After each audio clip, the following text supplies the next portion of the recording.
Hello and welcome back to a brand new devlog.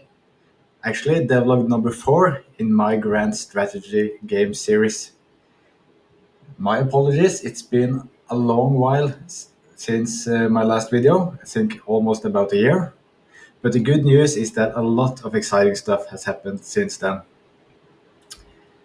First of all, I started to work on an actual Grand Strategy game with a small but dedicated team. The details of the game is currently secret, but this channel is the first place I will post it when we're actually announcing the game. So stay and keep watch for that. When it comes to this, my pet project, a lot of things have happened here as well. I have reworked a lot of this game. So as you can see, it doesn't even look remotely close to what I had in the last episode. But a lot of the tech that worked are still here. So basically, I just threw away everything that is, not what I want, and I've spent my time to figure out how to do it. And I think a lot of the solutions are really clever. And so, without any further ado, let's dive into it. Now we are in the editor, and we can see the Grand Strategy map in all its glory.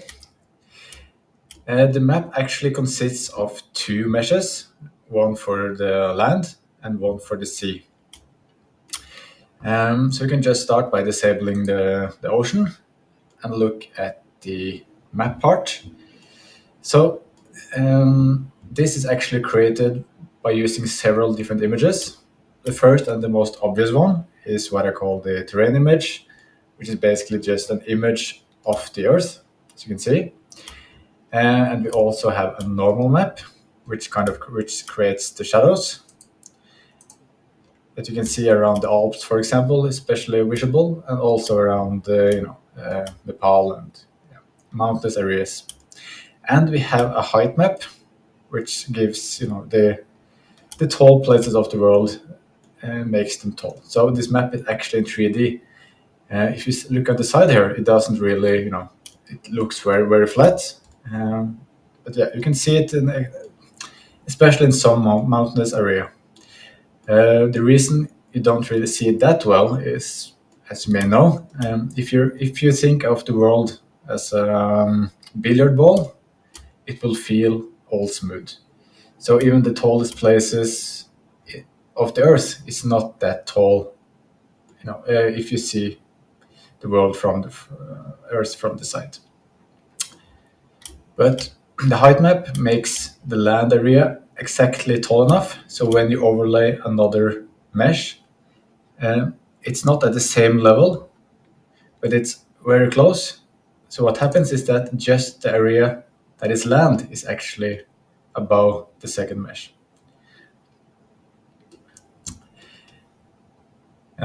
Let's talk a little bit about the ocean. So if you remove the land now, so we just have this is actually a flat mesh that consists of basically one image, which is basically a scan of the ocean floor, which you can see the details. And I used a shader to color that blue. And I generate noise maps that creates moving normal maps that creates the reflection of the ocean. So it's kind of a cheap trick to get some nice looking water. That's basically what that is. What is probably the most important part of this map and what actually gives it functionality is something called the province map. Let's activate it in the game, like so. Now we see that it overlays the terrain and the rest of the map. So this province map covers the whole, or divides the whole world into small provinces, or bigger one in the case of the ocean.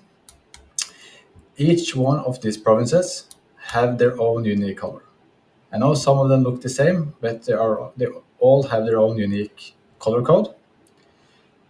So what we can actually do with this is that if I click one of those provinces, it will return this exact color code.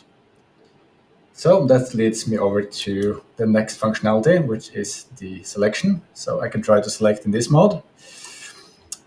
So as you see, it kind of outlines the province that I selected and also the state that this province is a part of. So the provinces are grouped together in states. So now you can see I can click the different provinces and it outlines the whole state, which is, in this case, Germany. So it kind of varies a bit. So let's disable the province overlay. So you can see that this is, the selection works all through the map. I don't have state selection in the ocean because, that doesn't really make sense to me. Also, I kind of made the provinces here a lot bigger. One fun fact about the map selection feature is that in order to make it work, you have to be able to recognize colors 100%. And when using a 3D shader, you can't really do that. You have to use approximate colors, which kind of causes all kinds of unwanted behavior and not the kind of accuracy that you need for this kind of game.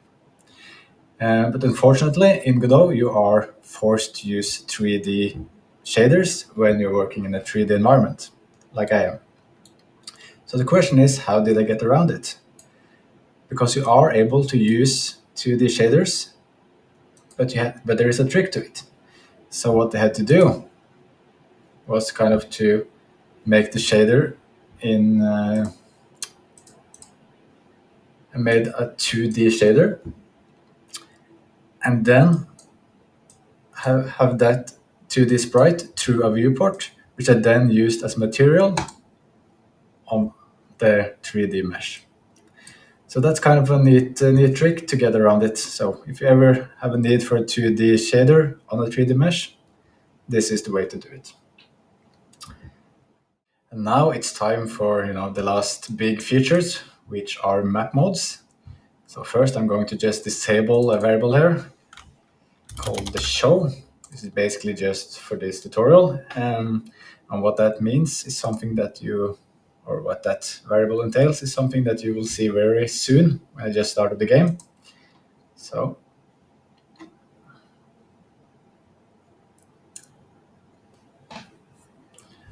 all right, now you see that there are lines surrounding different countries. So now we are in the default map mode called terrain. So it shows the terrain map, but it has a color surrounding the area that belongs to different countries. So each of these provinces have an owner, which is a country. So if I take the political map mode, this one colors the area that it owns completely. So of course I haven't put in all the countries yet. So we have a lot of it is blue, but you have some China, a lot of the countries in Europe, and some in America, Mexico, Canada, the United States, or at least some of it. And you also have a map mode called ideology. So it's basically just based on Cold War politics, with the communist countries in red, and have the monarchist countries in brown, and the democratic countries in blue.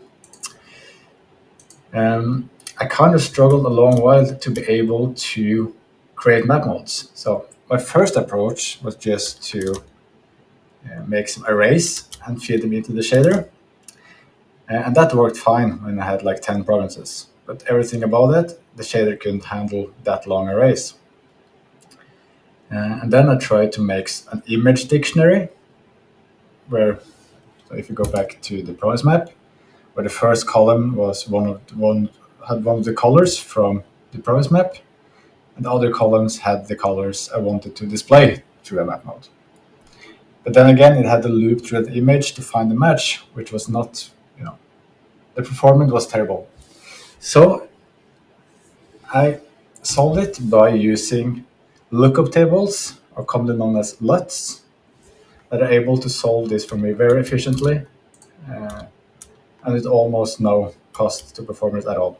So yeah, this is a solution that I'm really happy with. I think the technical foundation of this map game is now getting really good. So, or at least to a level that I'm satisfied with at this point. So there's still a lot to do, a lot of refining, and also there's no gameplay yet, of course. But all those things are to come. So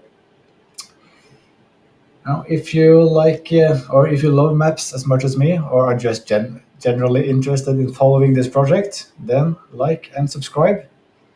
And I will see you all next time.